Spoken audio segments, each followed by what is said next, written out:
Capitalism is the system which enables people to have private ownership of things, but it doesn't necessarily imply that there should be no rules governing those arrangements and that the rich should be able to exploit the poor, right? And that arrangement we characterize as neoliberalism, is essentially a way that consolidates power and wealth at the top while excluding other people. And of course, that's a political arrangement. That's not a necessity of the economic system.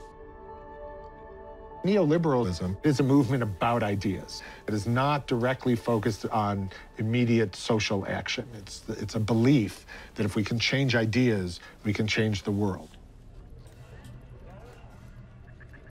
Ideas are kind of like the operating system of our politics and economy. They sort of sit behind the scene. You know, when you use your computer, you're not really all that aware of the operating system, but it's back there kind of shaping and, controlling everything. And our intellectual frameworks play a similar role. And the ideas that we had based off of neoclassical economics and neoliberal political ideology really took off in the kind of 70s and 80s, and they caused politicians and business leaders to think differently about how the economy worked, and that caused them to take different actions. The neoliberal paradigm is somewhat sophisticated, but you can boil it down essentially to three core propositions.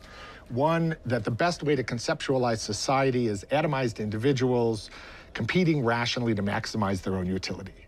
At the other end of the spectrum, you believe that the best measure of success for your society is wealth, measured by GDP.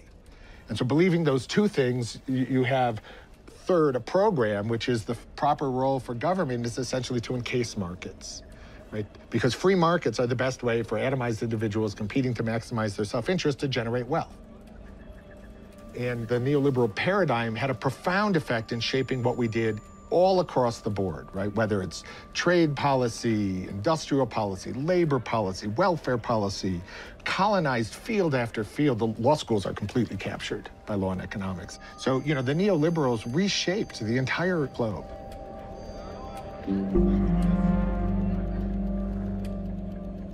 We're at a moment today that's very much like the post-Great Depression period in the early 1970s in the sense that, we are dealing with a world in which it feels like it's coming apart for reasons that are unquestionably at least related to, although not all exclusively attributable to, the product of this set of ideas. Is this because the paradigm is going out of date or because the world is changing? I think it's both.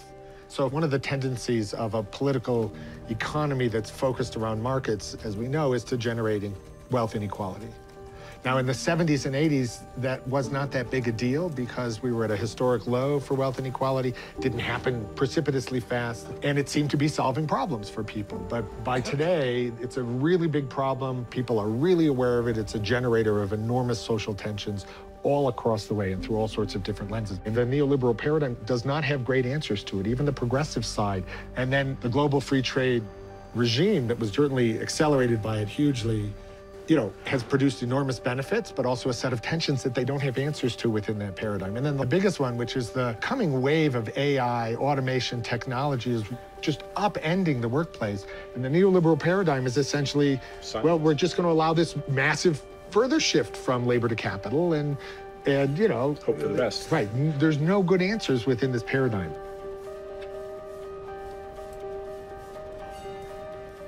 A key part of this is changing education.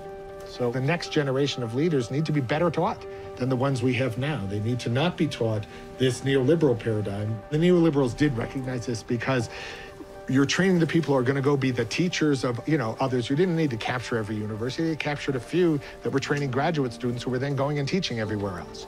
And the students were the people who then went out and became the policymakers and the politicians and doing all of the work. Yeah. A key so what of all this is a set of ideas came in and changed the way the world worked. We would argue not for the better. Maybe a new set of ideas can come in and change the world in a better direction.